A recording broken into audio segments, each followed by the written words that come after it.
Hi, everybody. Welcome to this live panel with Susan Chadwick, Save Buffalo Bayou, and Mary Anne Piacentini from Katy, Prairie Conservancy. This panel is brought to you by Residents Against Flooding. Cynthia Neely brought all of us together to talk about how the Army Corps of Engineers have plans to exacerbate flooding, and in the process, they will be um, really hurting some of our natural resources that we have here in Harris County, say Buffalo Bayou and Katy Prairie. So, thank you, Cynthia, for bringing us all together. And thank you, Susan and Marianne, for coming on to talk about this. Really appreciate it. Thanks for inviting us.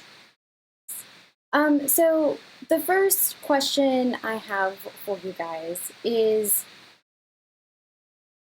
can you please tell us what the Army Corps is working on doing for each area, right? So what are their plans for the Bayou and what are their plans for the Katy Prairie? And then we'll just tie it back up. So Susan, if you could start with the Bayou bit of it. Well, they want to try to increase the capacity of the bayou to allow a flow of 15,000 cubic feet per second to come out of the federal dams that they operate up there on upper Buffalo Bayou and the tributaries that flow into it. So they think that if they dig it out and deepen it and widen it, they can release more water without flooding anyone, because there's too much water coming too fast into the dams they built out there on the Katy Prairie more than 70 years ago. And in the meantime, a lot of development has sprung up around the dams, partly because they built the dams, which is an issue that I'm sure Marianne would like to address also. Once they build dams, people think, oh, well, it's fine, we can live here now. And so they move into areas that would otherwise flood naturally. So anyway, that's their plan. It would basically kill the river, or kill all the life in the river and destroy its natural functions, which are very beneficial. It's not just that we like birds or alligators or that sort of thing. It's the trees, the riparian areas, even all the creatures even the little microscopic creatures in the bottom of underneath the channel, all have a vital role in the connected ecosystem of the river. And it's connected to Marianne's territory up there on the Katy Prairie, and she can explain how that works and what they want to do up there. Please do. So the Corps wants to do two things. They want conveyance, which is what Susan talked about, with trying to get more cubic feet per second flowing from the reservoirs into Buffalo Bayou, but they also want storage. And so they think that creating another reservoir similar to the Addicks and Barker reservoirs is a good idea. And it would take up about 22,000 acres of land, and it would be able to hold 190,000 acre feet of water. Now, for those of you who don't deal with acre feet all the time, think of an acre with a foot deep of water. That's an acre foot. So 190,000 acre feet means that you only have 22,000 acre feet. The water has to be pretty deep. So this reservoir that they're talking about would have a 30-foot embankment, and it would go all along the sides of the sort of western, southern, and eastern sides to capture the water and to hold it until the Corps deems that it is advisable to release it. What they want to do with this reservoir is essentially place it over lands, it appears, that are already protected by the Katy Prairie Conservancy and that are already doing a significant amount of flood risk reduction by absorbing water, by slowing it down, and by storing it. And so the reservoir would, in essence, literally take away the benefit of what we're doing. So it's not additive. In a sense, it's subtractive. And it would create the dam and the reservoir that, if it's anything like Addicks and Barker, would not be as vibrant as the Katy Prairie is right now, which is, been named by National Audubon as an important global bird area, one of only 20 in Texas, one of a few hundred in the world. So we don't want to lose that. I do want to sort of recognize that Conservancy is very interested in making sure that people are safe and keeping them out of harm's way. We just believe that there are other ways to do it, and the Corps hasn't looked at those other ways. But that is in essence what they're proposing to further study. And for the most part, they think that doing the storage in the upper Cypress Creek, which is the dam and the reservoir, and then doing the conveyance downstream combined will provide some of the relief that they need for upstream and downstream flooding, but it won't eliminate it. Yeah. So we've talked about how they're trying to get water to go away as quickly as possible, which makes sense because, they don't want people flooding. But we're also talking about how the method that they're doing it is kind of outdated, to be honest.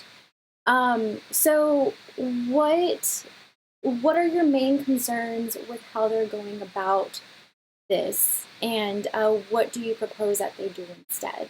I guess we can go back to Susan and then to Marianne.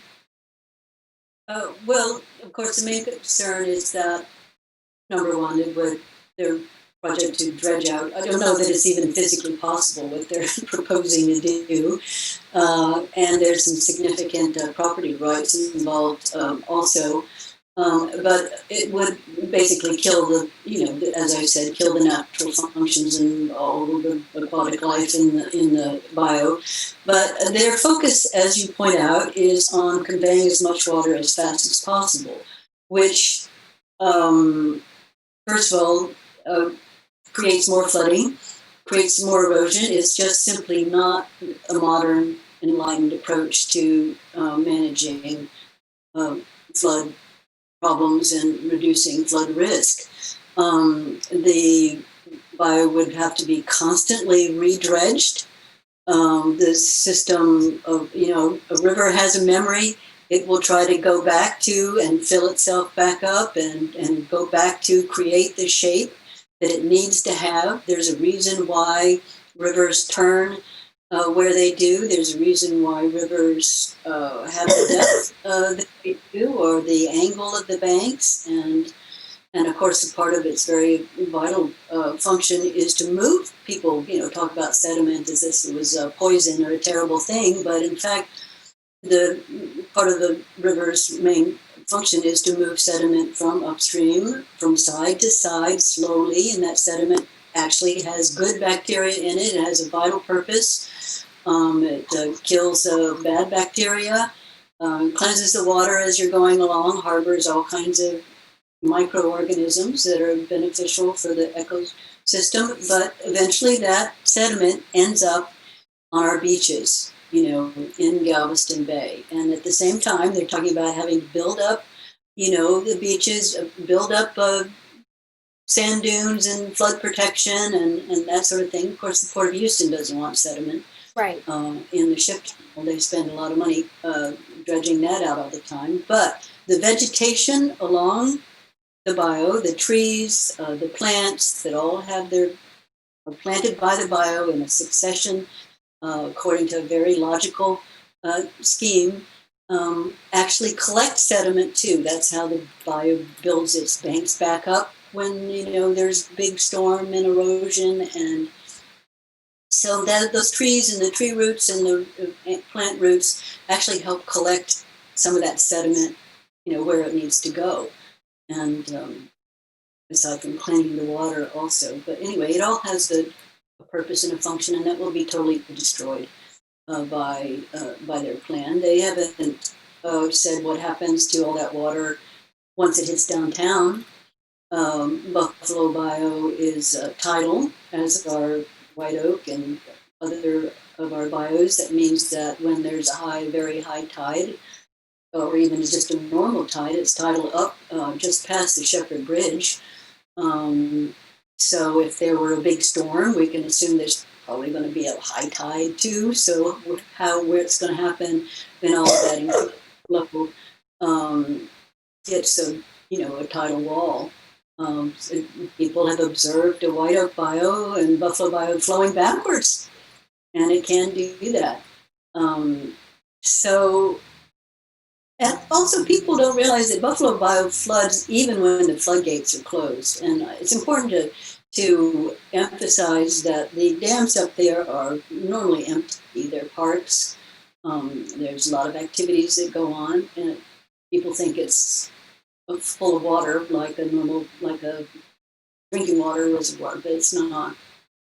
And they have to keep it empty so they're ready for the next storm that comes along. But even the Buffalo Bayou floods from all of the runoff from our built and impervious surface, the city, the roofs, roads and parking lots, all that runoff, polluted runoff, runs into the bayou and floods the bayou when the floodgates are closed. So that's one of the problems too with the flood tunnels, is that taking a lot of water just from Barker or attics and shunting it all the way down to Galveston Bay or the ship channel. Buffalo Bayou is still going to flood between the dams and downtown. Yeah. So. Marianne? So one of the things that we're concerned about is that there was a 1940s plan that the Corps put together, and it had attics and Barker, it had a north canal and a south canal that were basically diversionary channels, and it had a reservoir along the White Oak Bayou watershed, and then it had a levee along Cypress Creek. And our concern is, why are we looking to the 1940s for solutions when it's 2021?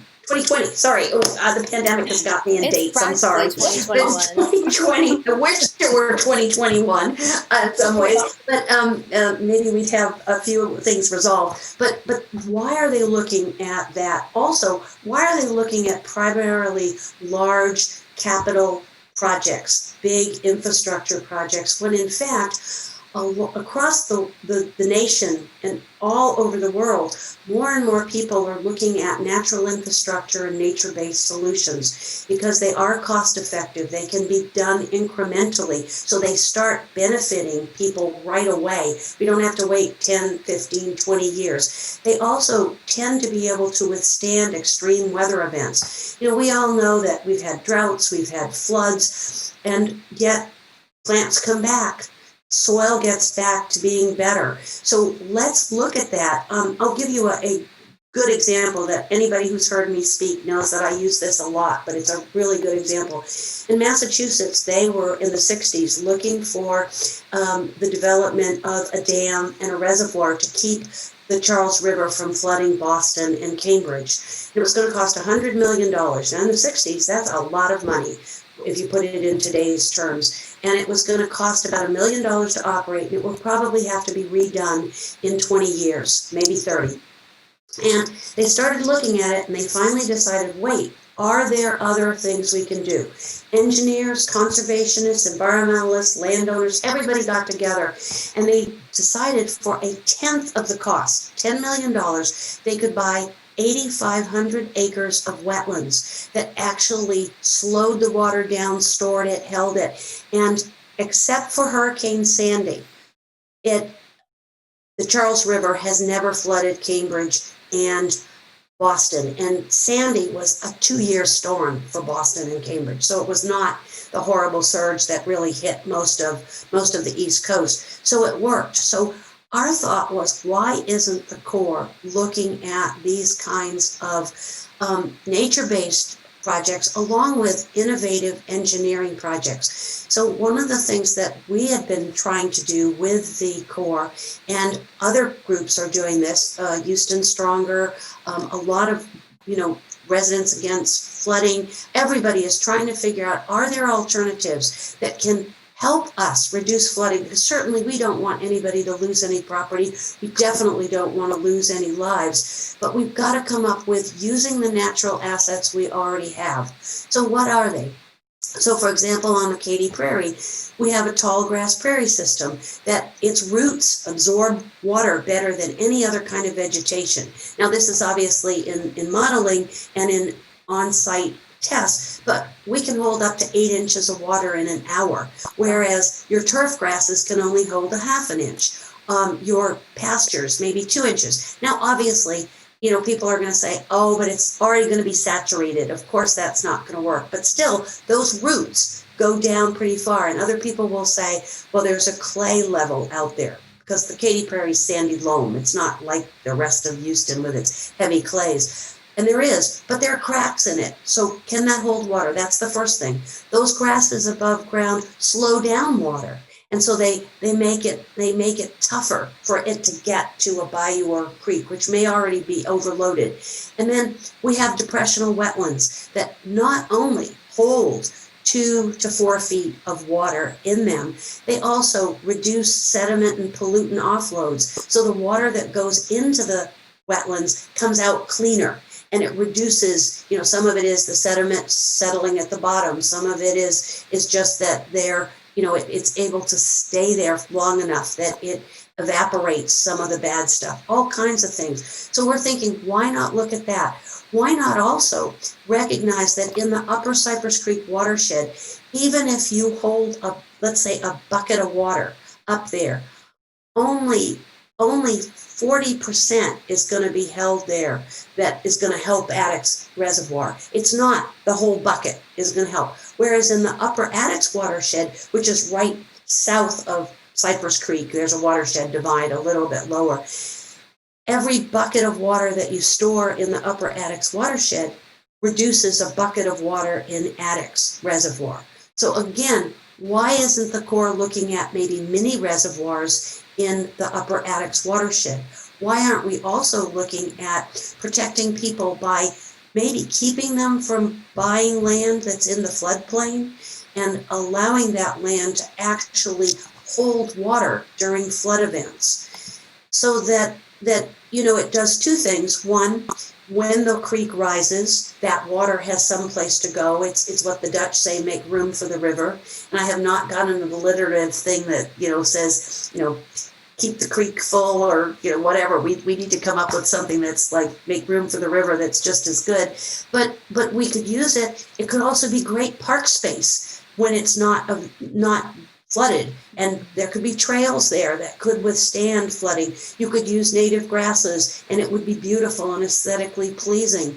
So we want the Corps to look at those kinds of things and not to just say, oh, those are ancillary things, they don't do much. And we want them to recognize that saving Buffalo Bayou, saving the Katy Prairie are absolutely critical for the health, vitality, and vibrancy of this region, but that it can also ensure that we do reduce flooding and we do keep people and property out of harm's way.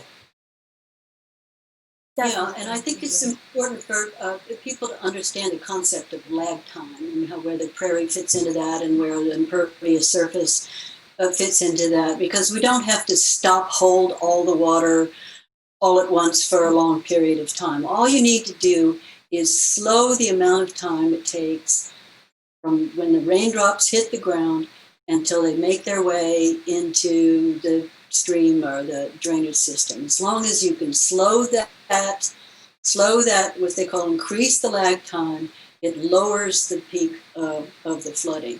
So that's why when Marianne says, well, there's many small reservoirs around, or, the grasses, that's what the concept is. That's why we, and many people all over the world, talk about slowing the flow.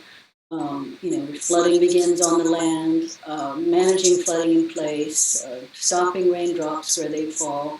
And in fact, one of the previous engineers, Edmund Russo, was managing a regional watershed study, which apparently is still going on, that was supposed to be looking at that, where the raindrops fall in the entire watershed, what we can do using a variety of different techniques to slow and increase the time that it takes for the water to hit the ground, hit our roofs, hit our driveways and roads, and take more time to drain into our natural drainage systems, because that's why building bigger pipes, putting in bigger pipes, making water move faster is only going to make the peak of the flooding higher.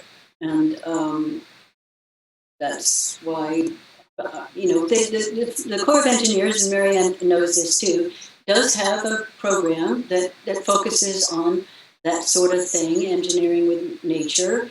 And that's why we'd like to encourage our Galveston district here to, use more of those concepts. Right. I want to add, if I can, Sam, add add to what Susan said. Steve Costello, who is our chief flood czar, he notes that if people could keep even an inch of the first rainfall on their properties, it would significantly reduce the pressure on our bayous. Right now, as I said, your turf grasses hold about a half an inch.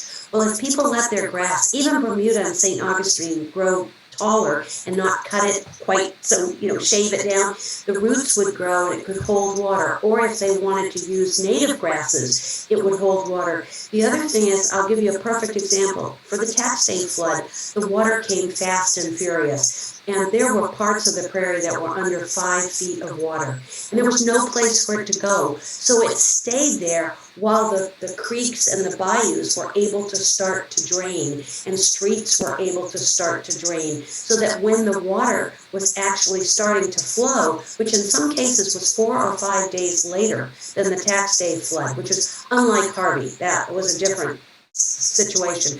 But with the tax day flood, it's true that we could store it, we slowed it down, and we absorbed it, and that made a huge difference in not getting that water to overflow into Addicks and Barker, and kept it, especially Addicks, because we only do a little bit to Barker, but it kept it helping the downstream folks from not flooding, or maybe not having as significant a flooding. So we can use these systems and we can be better about it. It's just we need to layer them. Right. Yeah. As like part of like the natural biome, right, that we live in, we have to adapt to the nature that we're in. Kind of backtracking just a little bit on the Addicks Reservoir, the existing dams. So Cynthia, with Residents Against Flooding, pointed out that they've not been properly maintained, and homes were flooded because of this, and some of the spillways are still cracked. So, do you guys have any comments on that in relation to the plans that the Army Corps has now? Well, Susan, go ahead, Susan, you want to go? Like we might expect that the same sort of thing would happen with any other new dam that they build. I also wanted to point out that just as with the dams, the current dams, the Corps even admits that people will very likely move into the Katy Prairie area below Cypress Creek, in between Addicks and Cypress Creek, if they remove that overflow. And then we're back to having more problems, even though developers are supposed to create detention and all of that. But anyway, so yes, Marianne, you were going to say? I was just going to say, I mean, the Corps is working on these issues. I mean, they have money to actually fix the gates and to fix the spillways, and they are working on that. So we need to give them credit for some things. Part of the problem with Harvey there was so much water that went into Harvey, and the rain they expected to keep coming, that they had to do two things. They had to let the flow out of Addicks and Barker at a much greater speed than they normally do. Normally, they're releasing about 2,000 cubic feet per second, and they've got an agreement with downtown and with the downstream landowners to go to 4,000, and they were up to 16,000 cubic feet per second. So that, of course, is going to flood a lot of downstream people, flood Buffalo Bayou, flood the park. But the upstream problem is that a lot of the water was going around the spillways, and it was going on to land that initially the Corps wanted to buy. They, when they did Addicks and Barker, wanted to buy an additional 13,000 acres on the land. It was primarily rice land. It was grazing, a lot of cattle. And it was at the time, we'd gone through the Depression, we'd gone through wars. They looked at it and they said, well, it's just cattle. It's just, rice farms. Surely we can pay damages if it ever floods. Not realizing that as Houston grew, a lot more people wanted to move west, and they began to move into those areas, which in an ideal world would have been acquired by the Corps, and people wouldn't have been able to live there. The problem is that, until I think 1994, we didn't even really have great rules, and it was more like 1989, great rules about even building in floodway and floodplains that we allowed to have more stringent requirements. And you hear people talk about the fact that when people moved in there, in order to not let them move in there, the government was going to have to buy out that land. It was either going to have to be the Harris County Flood Control District, or it was going to have to be the Army Corps of Engineers, and they didn't. And so people were maybe, in some cases, didn't realize that they were in the pool, and so that they could be damaged, that water could flood them, even though I think some of them have deeds that say that, some of them have surveys that say that. But I don't know how many of you have bought multiple houses, but do you read every word on all those things? Some of us don't. Some of us are lucky to have lawyers who look at it and argue that's it. But it's an unfortunate circumstance that the Corps didn't do what it should have done when it did. And then those people were able to acquire and build there without necessarily, building up. And a lot of houses in Houston used to be on pier and beam, which could allow the water to flow under it so that you wouldn't flood.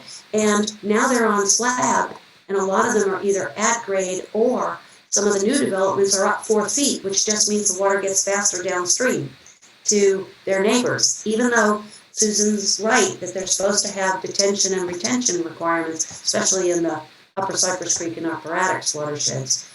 But they're just handling the water that they're taking, not any of the other water that's coming from other places. I don't know if that helps, but... No, it definitely does. Well, another point that I heard a very smart man in San Antonio make, though, also, is that when you build hard structures, they're not flexible. Weather moves. Storms move. Right now where it gets a lot of heavy rain out in the western part. Is it right to spend billions and billions of dollars dealing with that when in fact people in the southeast part of southeast of Houston may need more attention? They certainly have had some terrible flooding down there. So that's another reason why nature-based solutions are more practical and more effective, and they cost less, and they're flexible. And it sounds and they like make our lives better anyway. Yeah. And quality of life, they also can be replicated. Yeah. I mean, what we were proposing to do on the west side could easily be done in southeast Houston or northeast Houston. But I do think that's also a consideration. I mean, Susan points out that we have to deal with equity too. There are areas of the region who haven't received any flood control projects. And so what level of protection are we trying to do? I think we're trying to be fair, and we're trying to be equitable, and we're trying to make sure that everybody has the same level of flood protection. And that's why I think that even the Corps and Harris County Flood Control District have to look very carefully at how they spend their money in each of the sort of sectors, so that they can play catch up in some areas, and in other areas they have to recognize it may be a little while because we just gave you something. Right. Yeah. No, this nature-based solution definitely does play a role in equitable flood prevention, as you're saying. And as climate change worsens, so will environmental racism, and so will climate refugees. And is this something that you think the Army Corps of Engineers is taking seriously? Well, I think that the Corps of Engineers has indicated to us that they're looking at sea level rise, they're looking at the change in climate, that they are trying to address those issues. Now, are they going far enough? Are they predicting the future? I know that they're definitely using the sort of new NOAA Atlas 14 numbers, which are higher numbers for, a 24-hour rainfall than they originally started when they were thinking about the study. I know that a lot of us are really worried that if sea level rise, continues and we don't find solution to this, where are all those people going to go? Well, they're going to go farther west, farther north, and they're going to put more impervious cover in. And, unfortunately, when you put a slab down, as Susan mentioned earlier, it doesn't absorb any water. And when you put a driveway in and you don't use, say, nature-based pavers where they can have grass in them, it doesn't allow any water in it. And so I think that they are definitely looking at that. They also recognize equity. I've heard Colonel Vail talk a lot about that they have to balance this in two ways, not just county-wide, but also nationally.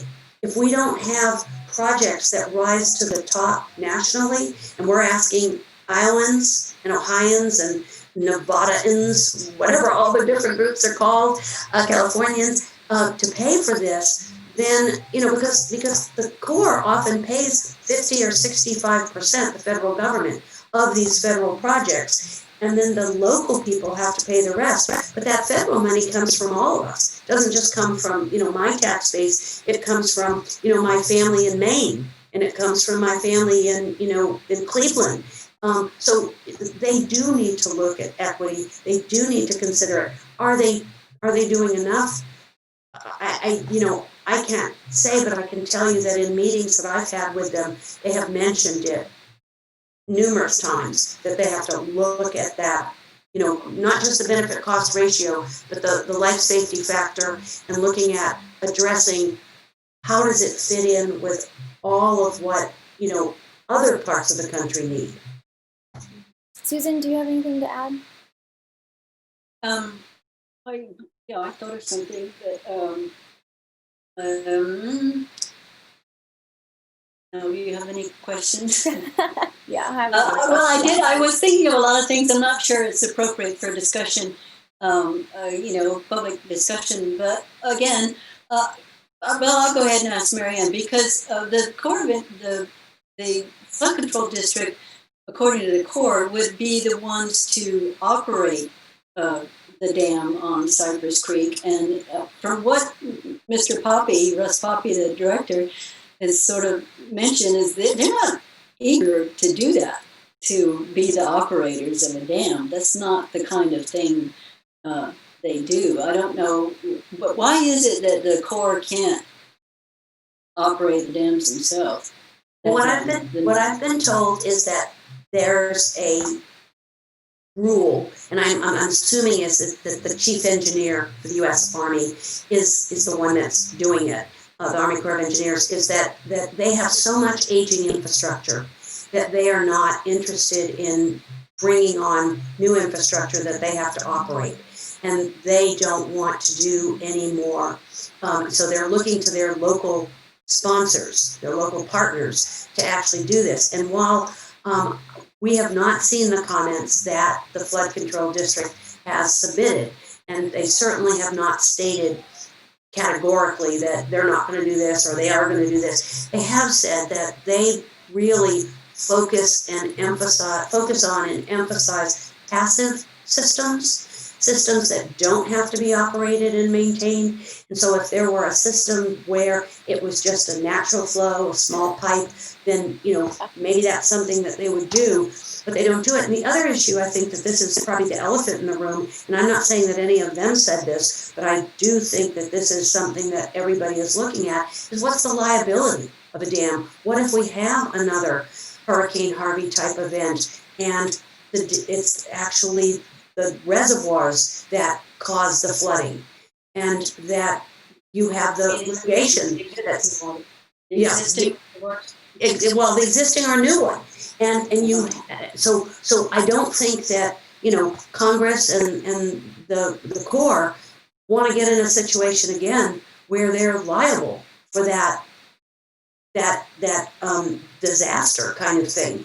And so they're doing everything they can to fix the problem, but they're not necessarily looking at, we think, at least in the communities I deal with, looking at solutions that I think would be more cost effective, more efficient, and withstand extreme weather events, can bounce back, almost regenerate themselves, and really do services. And there's a quote that I often use that says, "Never does nature say one thing and wisdom another," and it's true. So we need to look to nature and use it to its best effects, because it's really hard to recreate nature. I mean, as much as we want to say, "Oh, we've got these great wetlands we've built," true natural depressional wetlands are far better than what we can build. Nature is the best engineer. Well, there is another something else that puzzles me about the plans and the actually policy and practice of the flood control district, and it relates to this improving conveyance issue, is why are they spending so much money improving conveyance of streams above, making more water flow faster into both Addicks and Barker, if the problem is too much water flowing too fast into Addicks and Barker? Even the Corps, in its current plan, is going to dredge and line with concrete block Cane Island branch. Is that the right name of it? One of the headwaters of Buffalo Bayou. It just seems contradictory to me. Well, it's profitable, right? It's profitable. It's profitable for the engineers doing the work. It's profitable for the developers who then come in and buy up property from the flooded things. Developers and engineers profit off flooding, because they always have a project to work on. So that's what I imagine the answer is. Yeah.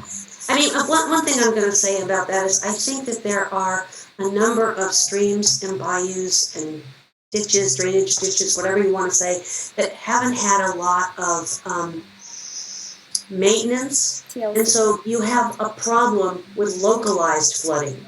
And so some of the work that the district is doing to improve conveyance is actually to relieve the flooding for those neighborhoods. Now, Susan's right, that then makes the water go down faster, puts it either into the reservoirs or maybe into another neighborhood, and can that neighborhood accept it? But I think that there is, from even some of the older muds and some of the neighborhoods where obviously the flood control district, and what is it they say they have 2,300 miles of channel that they have to maintain, and if they don't get to it gets clogged with debris. That slows things down, and from our part we kind of like that. From a natural system, it's a good way to do it, but I know that there are neighbors who want that water out of their neighborhood, and they haven't really recognized what that does to the next neighborhood downstream. Then there's this. Go ahead, Susan. Well, then there's this whole other sort of contradiction and interesting point, is that, as you know, they're building like $1 billion pipeline to bring water from Lake, from the east side of town out to the west side of town, because they can't pump water out of the ground any longer because of subsidence. So at the same time, they're dealing with all of this runoff and stormwater and what to do with that. They're bringing water from the other side, and I just can't help but wonder if there isn't some way of course, the pipeline's underway. They're doing it anyway, in anticipation of a great deal more development out there, I assume. But wouldn't there be some way of using the water that already falls and there's too much of it out there? Can we not recycle it, reuse it in some way instead of having this, crazy exchange of bringing water from one place and trying to get the other water back to the same place again as fast as possible? Yeah. Well, that's a brilliant idea, and there are people that are actually looking at that, Susan. They are now, of course, and you may argue that this is maybe not the right way, but in looking at the tunnel that would go from Barker Reservoir down to the Ship Channel or to Galveston Bay, instead they're looking at thinking about diverting it to the water plant.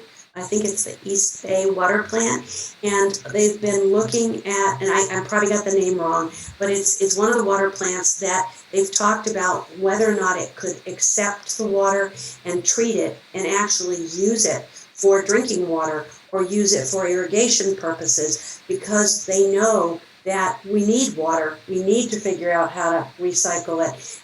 And that would mean that it wouldn't be dumping right into the Ship Channel or to Galveston Bay and might resolve some of the other problems. I also know that the study that Harris County Flood Control District is doing on the possibility of a tunnel to convey water quickly out of the reservoirs has recognized that there may be some environmental issues. And they want to work with the environmental community to say, okay, how can we deal with that, whether it's dissolved oxygen or it's sediment and pollutants, or it's just the extraordinary discharge that might come out, the speed at which that it would flow into it, into the bay or the Ship Channel.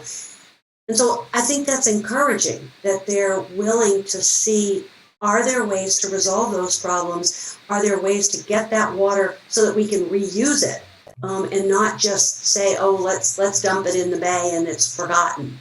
And then it would also mean that you would have some. I think it's every mile you have to have a discharge pipe, and then every 5 miles you have a major one. So there is some above ground right of way that would need to be purchased, but most of the right of way is underground. So it's not going to damage a lot of, or take a lot of houses, have to condemn houses and other structures, commercial structures. And they've looked at the notion of, can it handle 10,000? Can it handle 25,000 cubic feet per second? So that your reservoirs are always empty and they're ready to take the second, they get out the first charge of the rainfall and then they're ready to take the second rainfall and then it goes out. And so the Corps had initially said, no, we're not going to look at it. It's way too expensive. We don't think it's a good idea. And I think that Harris County Flood Control study has made them rethink that they ought to at least look at what are the possibilities for a tunnel, because then you wouldn't damage Buffalo Bayou. And I know that there's localized flooding and there's flooding on Cypress Creek and a number of others. But the thought is that if this tunnel does work, and you could either do other tunnels or you could have, inlets and outlets to it, or inlets to it, would that solve some of our problems of being so flat and getting so much water so fast, and also dealing with water when we need it because of droughts? So well, I have a it's getting close to time to 7, so I have 2 questions. The first question, did anyone from City Council, the County Commission, County Flood Control, or even the Army Corps of Engineers consult with your organization in any capacity? Susan, you can go ahead. No, but I know they consulted with the Katy Prairie Conservancy, which is a much different, much larger organization. I mean, no, we haven't. Any more than just what the ordinary citizen would have, and that's actually a point I'd like to make, is that they do need our support, both the flood control district and the and the Corps of Engineers, they want pressure from the public to do what we think or what they might think is the right thing. Because obviously, they get a lot of pressure from engineers. Those are the people that with all the contracts and get all the money. But they do, they do need help. The flood control district. I'm not even sure what the restrictions are on the Corps in terms of lobbying for policy, trying to change policy. That has to come from the public pressuring their representatives and the politicians, I think. So if we want them to do something different, if we want the flood control district to do something different, we have to go to their bosses. And ultimately, their bosses are not only just the chief engineers, but they're policymakers.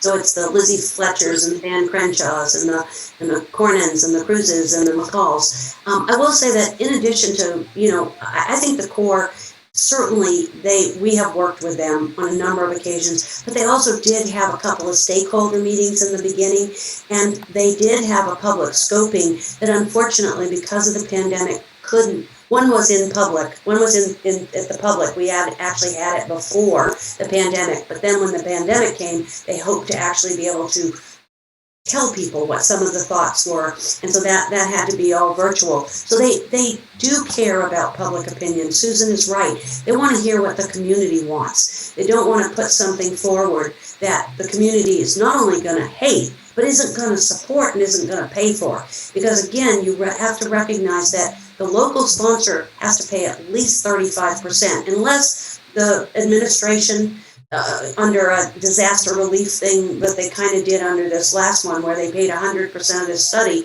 they have to pay anywhere from 35 to 50% of the capital project or of the study. And Harris County Flood Control is the local sponsor or the local partner. And they would be the one probably that everybody would look to say, okay, are you going to pony up, $1 billion or, whatever the cost is? But so that's important, and I do hope, and I think, Sam, you're probably going to tell people this, but the comment period does go on through till Friday, November 20th, and people can get their comments in. They can go to katyprairie.org's website, and we've got a page on the Cypress Creek Reservoir that'll give them things. I think, Susan, you've got information on it. I know Bayou City Waterkeeper has a page where you just click and it'll send it to all your elected officials. But I've also heard from the Colonel directly, and he said it on the Lizzie Fletcher open house last Sunday, that they're going to continue to accept comments from people.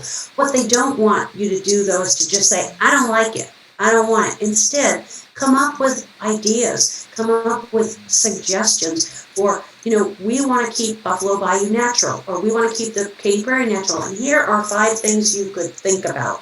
And you don't have to be an engineer to do it. You don't have to be a hydrologist. But it should be something that is at least reasonable and pragmatic, and ask them to study it. Ask them to make sure that they don't take things off the list, and tell them maybe that they need to add more natural infrastructure. You don't have to be, as I said, an expert to say we think nature could help move this project along. Yeah, and that is important to emphasize too, though, that they did consult with the public, with community. That all of it throughout 2019, they had their public meetings. They call them scoping meetings, and the Colonel has said this comment period on this unusual report. They don't usually do a report like this. Is an extension of that sort of scoping to find out what the public has to say. Now they say, don't just, this isn't a popularity contest, but in a sense it is, because they're not, the public needs to be behind it. And in the end, it's going to be up to Congress to approve any plan and to fund it. So all of that makes a difference. And I think they've been doing a pretty good job of listening. So it's not, you don't have to be a big organization or engineering company to have your, to have input. And for those of you, you're the mayor. Yeah. For those of you watching and listening, the link to comment is in this video. So just scroll up to the top where all the words are and scroll down a little, and it says action, leave a comment, and then the link is right there for you guys. So if you guys could do that, that would be very helpful to Susan and Marianne. So to final wrap up, as we are approaching 7, do you have any last things that you'd like the public to know? Susan? Well, I think it's important, and we've talked about, Marianne, we talked about this, is that nature is not just a pretty face. We're not arguing for all of this because we love frogs or want to save the turtles, although it's important. But all of those creatures have a very vital and important role too. But we truly know and believe that nature works better. And there is a whole new field of science, of engineering called bioengineering, biomimicry, that's studying nature to understand how nature does things. They give awards to mathematicians who can describe how, a fly flaps its wings or something, but the fly already knows that, nature already did that. And so, I think people are coming to understand better that how nature functions and why it's best to work with it and let it do what it's going to do rather than work against it and, fight it and try to put our idea of what should happen on top of what nature does. Marianne? And I guess I'd just like to add that, nature is preventative, and that's the good thing, because what it does is it helps you use the asset you already have and keep its function and not destroy it or degrade it or even try to replicate it. And so studies have shown, and the dollar amounts change, but for every dollar spent on prevention of flood risk, you can save $6 to $7 in recovery. It also means that you don't have a lot of downtime with your businesses and your, getting people to work. Not just obviously if their homes flood, which is horrible, or people lose lives, but just the whole economy functions better when you're using the best tools at hand to try to make sure that you fix the problem first and you don't wait for the disaster and then, oh, here it comes. So our sense is that nature could help do that because it's done it for eons and we want to keep it there. But the more we put over it, whether it's, concrete slab or it's just tons and tons of, roads and pipelines, whatever, it makes it more difficult for nature to do its job. And so we all are working toward trying to help people stay safe, but also economically, if we can keep our economy moving, keep people at work, and not flood, more power to us. And I just want to give a little plug for the Wild About Houston Film Festival, which is coming up in just a minute. And there's all kinds of films. Say Buffalo Bayou has a film, and other people. There's a film about urban heat mapping, which relates to what Marianne was just talking about, because all of that greenery, the trees, and soft surfaces helps prevent our city from getting too hot and actually attracting more storms. Anyway, that's coming up on YouTube. Yes, you can go to Environmental Coalition or go to our website, and there's a link to how you can watch it. And what Susan noted, it's not just big natural projects, it's little projects too. It's people having rain barrels, having, green roofs. It's all the kinds of things that make life better, but also help us with the common good. So it's not just individually do we do something, that individual aspect grows and grows and grows as more and more people do it. So hopefully everybody will start doing things that make their properties better and ultimately make everybody's life better. Yeah. Thank you guys. Huh? Disconnect those downspouts. Right. There are other cities that do that. You were required to not put that water that flows off your roof directly into the storm surface. Yeah. Well, thank you so much for joining us this evening, Cynthia. Thank you for pulling this all together, Residents Against Flooding. is a activist group that are against flooding, and it's in their name. And they do such good work, so you should also follow them and keep an eye on their projects. I'm Sam Oser. I'm a local independent journalist. Journalism is my activism. With that, thank you, everybody. Have a nice night. Thank you. Have a nice evening. Have a great film session. Bye. Bye.